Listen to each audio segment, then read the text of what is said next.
At 35,000 feet, when both pilots collapsed and 247 passengers faced certain death, the just a flight attendant they'd mocked for years calmly walked to the cockpit and said 4 words that changed aviation forever.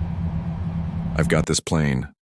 Boeing 757 hummed steadily through the midnight sky above the Atlantic Ocean, its engines creating that familiar white noise that lulls passengers into sleep.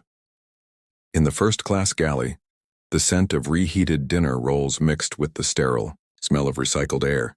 Crystal Daniels moved gracefully between the narrow aisles, her burgundy uniform pressed to perfection, collecting empty champagne flutes from passengers who barely acknowledged her existence.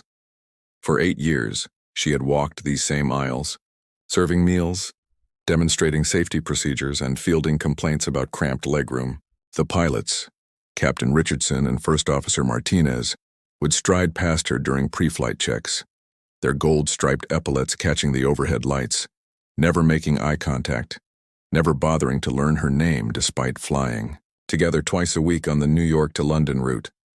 "Another coffee refill, please," demanded the man in seat 3A without looking up from his laptop. Crystal smiled politely, refilling his cup for the 3rd time in 2 hours.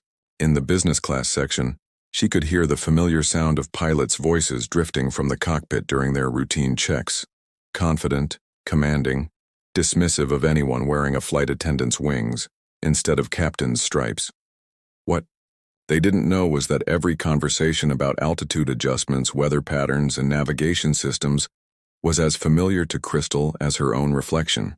They had no idea that she understood every technical term, every emergency protocol, every intricate detail of the aircraft systems better than some pilots half her age.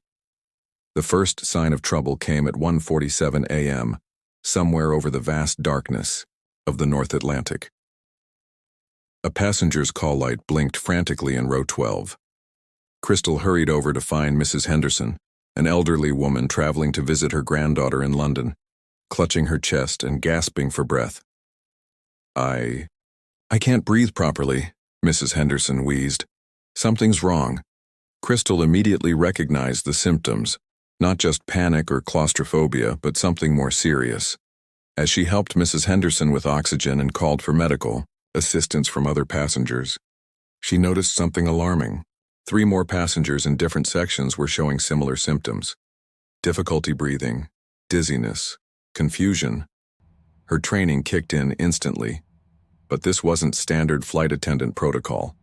This was something else entirely.